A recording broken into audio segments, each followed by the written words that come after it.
Welcome to icon India. ఎవరైతే EO CDPO exams final కోసం prepare అవుతున్నారో వారికి సంబంధించి ఐకాన్ ఇండియా ఎగ్జామ్ సిరీస్ని లాంచ్ చేసింది. పేపర్ 1, పేపర్ 2కి సంబంధించిన చాప్టర్ వైజ్ టెస్ట్లు, టాపిక్ వైజ్ టెస్ట్లతో పాటు గ్రాండ్ టెస్ట్లను మేము మీకు అందించడం జరుగుతుంది. సో దీనికోసం వల్ల మీరు చేయాల్సింది ఐకాన్ ఇండియా యాప్ని డౌన్లోడ్ చేసుకొని యాప్ ద్వారా రిజిస్టర్ చేసుకోవచ్చు. ఏమైనా డౌట్స్ ఉంటే మీరు ఈ క్రింద ఇచ్చిన నెంబర్స్కి కాల్ చేసి మీ డౌట్స్ని క్లియర్ చేసుకోవచ్చు. సో ఈ ఎగ్జామ్ సిరీస్ రాయడం ద్వారా లాభం ఏంటి అని అంటే, ఫస్ట్ సబ్జెక్ట్లో మీ స్ట్రెంగ్త్ ఏంటో మీకు తెలుస్తుంది, మీరు ఎక్కడ వీక్గా ఉన్నారో కూడా మీకే తెలుస్తుంది. ఇది పాయింట్ నెంబర్ 1. పాయింట్ నెంబర్ 2 ఏంటి అని అంటే, ఈ టెస్ట్ సిరీస్కి సంబంధించి మీరు ఎగ్జామ్ సిరీస్ని ఎక్కువగా రాయడం వలన మీకు టైం మేనేజ్మెంట్ అనేది తెలుస్తుంది. ఫైనల్గా ఈ 2 అంశాలలో మీరు పట్టు సాధిస్తారు కొన్ని ఎగ్జామ్స్ రాయడం వలన. సో దీనికోసం ఎగ్జామ్ సిరీస్లో జాయిన్ అవ్వండి. మీరు ఎంత చదివారు అనేది ఇంపార్టెంట్ కాదు, ఎలా ప్రజెంట్ చేస్తున్నారు అనేది ఇంపార్టెంట్. సో ఇక మనం ఈ ఎగ్జామ్ సిరీస్ని తెలుగులో, ఇంగ్లీష్లో బోత్ మీడియంస్లో అందించడం జరుగుతుంది. సో దీనికి సంబంధించి ఎగ్జామ్ రాసిన తర్వాత మీకు రెస్పాన్స్ షీట్ ఇవ్వడం జరుగుతుంది. సో దీనికోసం మీరు రిజిస్టర్ అవ్వండి. ఇక మనం కొన్ని మోడల్ క్వశ్చన్స్ని చూపెడతాను. ఇది మనం మైగ్రేషన్ అనేటువంటి లెసన్ నుంచి తీసుకున్నాం. సో ఈ మైగ్రేషన్ లెసన్కి సంబంధించి మీకు 9th యూనిట్లో ఇది కవర్ అవుతా ఉంది. ఈ లెసన్ నుంచి మనం తీసుకున్న క్వశ్చన్స్ ఇప్పుడు జరుగుతున్నటువంటి ఎగ్జామ్ ఫార్మేట్లో డిజైన్ చేయడం జరిగింది. ఒకసారి చూడండి క్వశ్చన్. 2017 ఎకనామిక్ సర్వే అంచనాల ప్రకారం 2011-16 మధ్యన భారతదేశంలో ఎన్ని అంతర్రాష్ట్ర వలసలు జరిగాయి అని చెప్పేసి అడిగినాం. 6 మిలియన్లు, 9 మిలియన్లు, 7 మిలియన్లు, 12 మిలియన్లు. According to the 2017 Economic Survey estimates how many interstate migrations occurred annually in India between 2011 and 16 అని చెప్పేసి అడగడం జరుగుతూ ఉంది. సో ఈ క్వశ్చన్కి సంబంధించి ఒక్కసారి మనం మాట్లాడదాం. సో ఇక్కడ 2017 ఎకనామిక్ సర్వేలో ఎక్స్క్లూజివ్గా మైగ్రేషన్కి సంబంధించినటువంటి అంశాలను మెన్షన్ చేయడం జరిగింది. ఏమని మెన్షన్ చేశారు? రాష్ట్రాలలో అంతర్రాష్ట్రాలకి సంబంధించి రాష్ట్రాల మధ్యన ఉన్నటువంటి వలసలు. సో మరి రాష్ట్రాల మధ్యన వలసలు ఎలా ఉన్నాయి అని చెప్పేసి 2017 రిపోర్ట్ చెప్పింది. ఏ ఇయర్స్ ప్రకారం అన్నాం? 2011 నుంచి 16 మధ్యన ఉన్నటువంటి అప్డేట్స్ని తీసుకున్నారు. అసలు ఎంతమంది భారతదేశంలో వేరు రాష్ట్రాల మధ్యన వలస చెందారు? ఫర్ ఎగ్జాంపుల్ హైదరాబాద్ ఉంది, బీహార్, జార్ఖండ్కి సంబంధించిన చాలామంది ఇక్కడికి వస్తూ ఉంటారు. అది పంజాబ్ ఉంది, బీహార్ నుంచి చాలామంది పనుల కోసం వెళ్తూ ఉంటారు. సో ఇలా డిఫరెంట్ తెలంగాణ ప్రాంతం నుంచి ముంబై లేదా గుజరాత్, భీమాండి లాంటి ప్రాంతాలకు వెళ్ళడం. సో ఇలాంటి వలసలు అనేవి జరుగుతూ ఉన్నాయి. సో వీటి మీద తీసుకున్న క్వశ్చన్స్. సో దీనికి స్టాటిస్టికల్ డేటా తీసుకున్నాం మనం, అంటే ఉన్నటువంటి అంశాలను బేస్ చేసుకుని ఈ క్వశ్చన్ క్రియేట్ చేసుకున్నాం. ఇది డైరెక్ట్ క్వశ్చన్. సో దీని ప్రకారం మన ఆన్సర్ వచ్చి 9 మిలియన్ల మంది వలస చెందారు. 9 మిలియన్ పీపుల్ ఇక్కడ వలస చెందడం జరిగింది 2011 నుంచి 2016 మధ్యన అని చెప్పేసి 2017 సోషియో ఎకనామిక్ సర్వే చెప్పినటువంటి అంశాన్ని భారతదేశంలో మనం గుర్తించాల్సి ఉంటుంది. బేసిక్ ఈ వలసలు ఎందుకు జరుగుతాయి అని అంటే, 1 ఉపాధి కోసం, 2 విద్య కోసం, 3 ఇతర జీవనోపాధికి సంబంధించిన అవకాశాల కోసం. సో ఇలా ఈ వలసలు జరిగాయి అనేటువంటి అంశాన్ని మీరు గుర్తించాల్సి ఉంటుంది. ఇక నెక్స్ట్ దీని తర్వాత మరొక క్వశ్చన్ చూడండి. క్రింది అంశాలను సరిగా జతపరచండి అని అంటున్నాం. సో ఇక్కడ ఏ అని ఒకటి తీసుకున్నాం, ఇది బి అనుకోండి, బి కొంచెం ఇక్కడ వచ్చింది. సో ఇక్కడ డయాస్పోరా, ప్రపంచ వలసల నివేదిక, reverse migration, return migration, international organization for migration అని అంటున్నాం. సో ఈ అంశాలు మనం ఇచ్చిన ఏ అంశాలతో సరిపోల్చబడతాయి అనేటువంటిది ఇక్కడ మనం తీసుకున్న క్వశ్చన్. ఈ క్వశ్చన్కి సంబంధించి ఒక్కసారి మనం ఈ అంశాలన్నింటినీ కూడా మైగ్రేషన్ అనేటువంటి లెసన్ చెప్పినప్పుడు ఆ కోర్స్ కూడా మన దగ్గర అవైలబుల్గా ఉంది. సో మనం ఆ కోర్స్ని ఫుల్ లెంత్గా అందించడం జరిగింది. పేపర్ 2కి సంబంధించి 10 యూనిట్స్ లైవ్ మోడ్లో అందించినాం. సో అలా మనం ఈ క్వశ్చన్ని డిస్కస్ చేయడానికి కోసం తీసుకొచ్చినాం. డయాస్పోరా అంటే ఏంటి అని అంటే, విదేశాలలో నివసిస్తున్నటువంటి భారతీయులని డయాస్పోరా అని అంటారు. ప్రపంచంలో 190 పైన దేశాలు ఉన్నాయి. భారతీయులు ఎక్కువ దేశాలకు వలస వెళ్తూ ఉన్నారు. ఎందుకోసం వలస వెళ్తూ ఉన్నారు? ఇంతకుముందు మనం అన్నటువంటి ఉపాధి, అలాగే లేదు అని అంటే విద్య లేదా ఇతర అవకాశాల కోసం వెళ్తూ ఉన్నారు. సో ఇలా వెళ్తూ విదేశాలలో నివసిస్తూ విదేశాలలో స్థిరపడినటువంటి అందరూ కూడా భారతీయ మూలాలను కలిగి ఉన్నటువంటి వారంతా కూడా మనకి డయాస్పోరాలో భాగం. సో కాబట్టి డయాస్పోరాగా, ఇండియా డయాస్పోరా అని అంటే విదేశాలలో నివసిస్తున్న భారతీయులు అని ఆన్సర్ పెట్టాలి మీరు. ఇక నెక్స్ట్ ప్రపంచ వలసల నివేదిక అని అంటున్నాం. ప్రపంచ వలసల నివేదిక ఏం చేస్తుంది అని అంటే అంతర్జాతీయ వలసలలో తాజా పోకడలను చర్చించి ఒక ప్రచురణ చేస్తుంది, ఒక రిపోర్ట్ని ఇస్తుంది, ఒక ఇండెక్స్ని, నివేదికను అందిస్తుంది. దానిని మనం అని అంటున్నాం. ఇదే ప్రపంచ వలసల నివేదిక, వరల్డ్ మైగ్రేషన్ రిపోర్ట్ అని అంటున్నాం. ఇక నెక్స్ట్ రిటర్న్ మైగ్రేషన్ అంటున్నాం. రిటర్న్ మైగ్రేషన్ అంటే ఇక్కడ మనం గుర్తించాల్సింది ఏంటి అని అంటే ఎవరైతే ప్రజలు ఉపాధి కోసం, విద్య కోసం, ఇతర అవకాశాల కోసం వేరే దేశాలకు వెళ్ళి తిరిగి సొంత ఇంటికి, సొంత ప్రాంతానికి, సొంత గ్రామానికి రావడమే రిటర్న్ మైగ్రేషన్. దీనినే మనం ఇక్కడ జన్మస్థానానికి తిరిగి రావడము అని అంటున్నాం. ఇక next international organization for migration అని అంటున్నాం. వలసల రంగంలో ప్రముఖ అంతర్ ప్రభుత్వ సంస్థ, ఇంటర్ గవర్నమెంటల్ ఆర్గనైజేషన్గా గుర్తుంచుకోవాలి.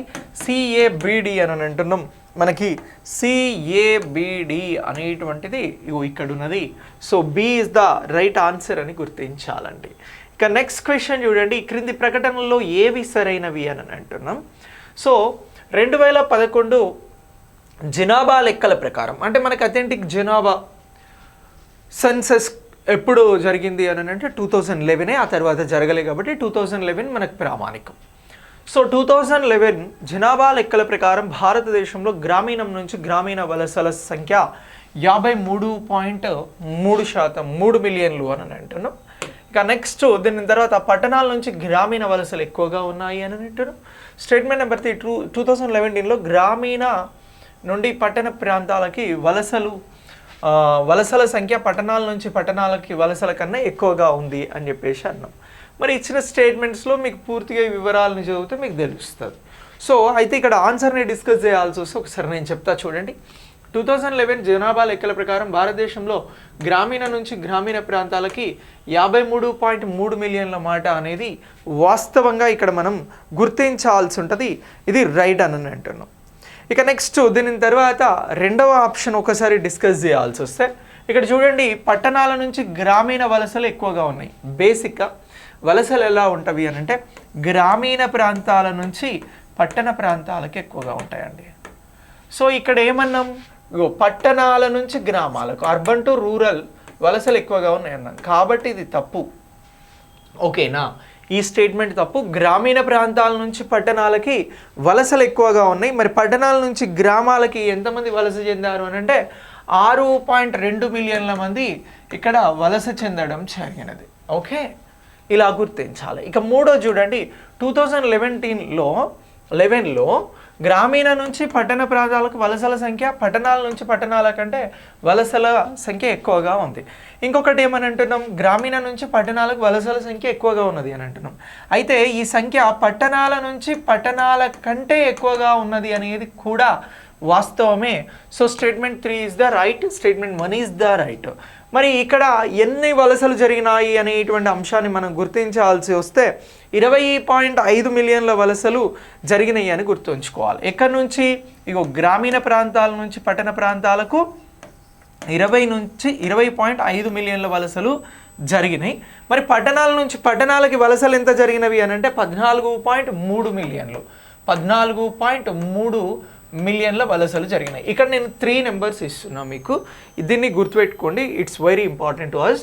సో ఇక్కడ పట్టణాల నుంచి గ్రామీణ ప్రాంతాలకి వలసలు ఎక్కువగా ఉన్నాయంటే తక్కువగా ఉన్నాయి అని అన్నాం. ఎంత తక్కువగా ఉన్నాయి అంటే ఇక్కడ పట్టణాల నుంచి గ్రామాలకి 6.2 మిలియన్లు. అయితే ఇక్కడ గ్రామీణ ప్రాంతాల నుంచి పట్టణాలకు తీసుకున్న వలసలు 20.5 మిలియన్లు, ఇది ఎక్కువ. ఇక నెక్స్ట్ పట్టణాల నుంచి పట్టణాల కంటే వలసల సంఖ్య ఎక్కువగా ఉంది అని అంటే పట్టణాల నుంచి పట్టణాలకు వలసల సంఖ్య ఎంత అంటే 14.3. ఈ ఫిగర్స్ని కూడా గుర్తుపెట్టుకోండి. ఇది 2011 జనాభా లెక్కల ప్రకారం ఇక్కడ 53.3 మిలియన్లు అని అంటున్నాం.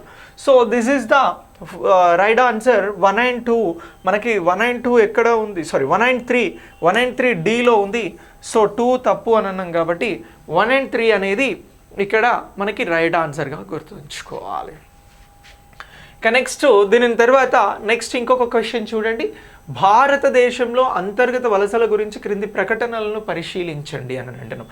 అంతర్గత వలసలు 2011లో భారతదేశ జనాభాలో 37% మంది అంతర్గత వలసదారులు ఉన్నారు. వివాహం గ్రామీణ మరియు పట్టణ ప్రాంతాలలో మహిళల వలసలకి ముఖ్య కారణం. అలాగే ఉపాధి గ్రామీణ మరియు పట్టణ ప్రాంతాల్లో పురుషుల వలసలకు ప్రధాన కారణము అని అంటున్నాం. ఇందులో ఏవి సరైనవి ఎంచుకోండి అని చెప్పేసి ఇవ్వడం జరిగింది. అగైన్ మనం సరైనటువంటి ఆన్సర్ ఏంటి అనేది డిస్కస్ చేయాల్సి ఉంటుంది. సో ఇక్కడ డిస్కస్ చేయాల్సినటువంటి ఈ ఆన్సర్కి సంబంధించి మనం ఒకసారి 2011 జనాభా లెక్కల ఆధారంగా తీసుకున్నప్పుడు 2011లో భారతదేశంలో 37% మంది అంతర్గత వలసదారులు ఉన్నారు అనేది రైట్ ఆన్సర్. అంతర్గతంగా 37% మంది మొత్తం వలసదారులు అని గుర్తించారు. ఇక వివాహం గ్రామీణ మరియు పట్టణ ప్రాంతాలలో మహిళల వలసలకు ప్రధాన కారణం. ఎగ్జాక్ట్లీ ఉమెన్ ఎలా అని అంటే ఒక ఇంట్లో జన్మించిన తర్వాత తనకి మ్యారేజ్ అనేటువంటి కాన్సెప్ట్తో ఏమవుతుంది అని అంటే పుట్టింటి నుంచి అత్తగారింటికి వెళ్తుంది. సో కాబట్టి అది గ్రామీణ ప్రాంతంలోనైనా పట్టణ ప్రాంతంలోనైనా హస్బెండ్ హౌస్కి తను మైగ్రేట్ అవుతుంది. కాబట్టి పెళ్ళి అనేది ఇక్కడ ఒక ప్రధాన కారణంగా మాట్లాడాల్సి వస్తుంది. ఓకే, ఇక నెక్స్ట్ థర్డ్, ఇది కూడా రైట్. థర్డ్, గ్రామీణ మరియు పట్టణ ప్రాంతాలలో పురుషుల వలసలకి ప్రధాన కారణం ఏంటి అని అంటే ఉపాధి. సో భార్యా పిల్లల్ని వదిలిపెట్టి ఎందుకు వెళ్తున్నారు పురుషులు వేర్వేరు ప్రాంతాలకు? అది దుబాయ్ కావచ్చు, బొంబాయి కావచ్చు, ఇంకెక్కడికైనా అని అంటే ఉపాధి కోసమే వెళ్ళడం జరుగుతుంది. ఈ స్టేట్మెంట్ కూడా రైట్. సో కాబట్టి 1, 2, 3 అనేటువంటివి ఇక్కడ రైట్ స్టేట్మెంట్స్గా మనం గుర్తించాల్సి ఉంటుంది. అలా గుర్తుంచుకుంటే ఇది రైట్ ఆన్సర్. నెక్స్ట్ క్వశ్చన్ చూడండి. Assertion reason. మీకు ఎగ్జామ్లో ఎలాంటి క్వశ్చన్స్ అడుగుతున్నారో ఆ పాయింట్ ఆఫ్ వ్యూలో ఇది డిజైన్ చేసి మీకు అందిస్తున్నాం. అసెర్షన్ రీజన్కి సంబంధించి 2001 జనాభా లెక్కల ప్రకారం మహిళల వలసలకి ప్రధాన కారణం వివాహం. 2001 జనాభా లెక్కలన్న 2011 తీసుకోవాలి, గుర్తుపెట్టుకోండి. రీజన్ వివాహం సాంప్రదాయక గ్రామీణ ప్రాంతాలలో ముఖ్యమైన సామాజిక అంశము అని అన్నారు. సో ఎంపికలు అసెర్షన్ తప్పు, రీజన్ రైట్. అలాగే అసెర్షన్ రీజన్ రెండు నిజమే కానీ దానికి సరైన రీతిలో వివరిస్తుంది అని అంటున్నాం. ఇక నెక్స్ట్ ఇక్కడ అసెర్షన్ నిజమే కానీ రీజన్ తప్పు అని అంటున్నాం. ఇక నెక్స్ట్ అసెర్షన్ రీజన్ రెండు నిజమే, రీజన్ అసెర్షన్కి సరైన రీతిలో వివరిస్తుంది అని అంటున్నాం. సో కాబట్టి ఇక్కడ ఆన్సర్ వచ్చి రెండు ఆప్షన్స్ సేమే ఉన్నాయి. డి అనేది మీరు రైట్ ఆన్సర్గా పరిగణించవచ్చు. ఎందుకో చెప్తాను. వివాహం సాంప్రదాయ గ్రామీణ ప్రాంతాలలో ముఖ్యమైన సామాజిక అంశం, అది వాస్తవమే. గ్రామీణ ప్రాంతాలలో కానీ పట్టణ ప్రాంతాలలో కానీ వివాహం అనేది ఉంటుంది. 2011 జనాభా లెక్కల ప్రకారం మహిళల వలసలకి ప్రధాన కారణం వివాహం అని గుర్తించారు. ఎందుకు మహిళలు ఇంతగానో వలస ఎందుతాలు? ఉపాధి కోసం పోతున్నారా, జీవనోపాధి కోసం పోతున్నారా అంటే కాదు, వివాహం కోసం పోతున్నారు. కాబట్టి రెండు కూడా సరైనవే అనేటువంటి అంశాన్ని గుర్తుంచుకోవాలి. దాన్ని ఇది సపోర్ట్ చేస్తుంది, ఏని ఆర్ సపోర్ట్ చేస్తుంది. కాబట్టి మన ఆన్సర్ డి అని చెప్పేసి గుర్తించాల్సి ఉంటుంది. సో ఇలా ఈ ఎగ్జామ్కి సంబంధించినటువంటి క్వశ్చన్స్ని మీరు అప్డేట్ చేసుకోండి. మనం ఇలాంటి క్వశ్చన్స్తో ఎగ్జామ్ సిరీస్ ఇస్తున్నాం, డోంట్ మిస్ ఇట్. ఇదే చాలా ఇంపార్టెంట్, ఎగ్జామ్ సిరీసే చాలా ఇంపార్టెంట్. మీరు ఆలస్యం చేయకుండా తీసుకోండి, ఎగ్జామ్స్ బాగా రాయండి. ఈ 45 డేస్ పాటు మీకు ఎగ్జామ్స్ కంటిన్యూస్గా ఉంటాయి. Okay, thanks for watching. Next వీడియోలో మళ్ళీ కలుద్దాం.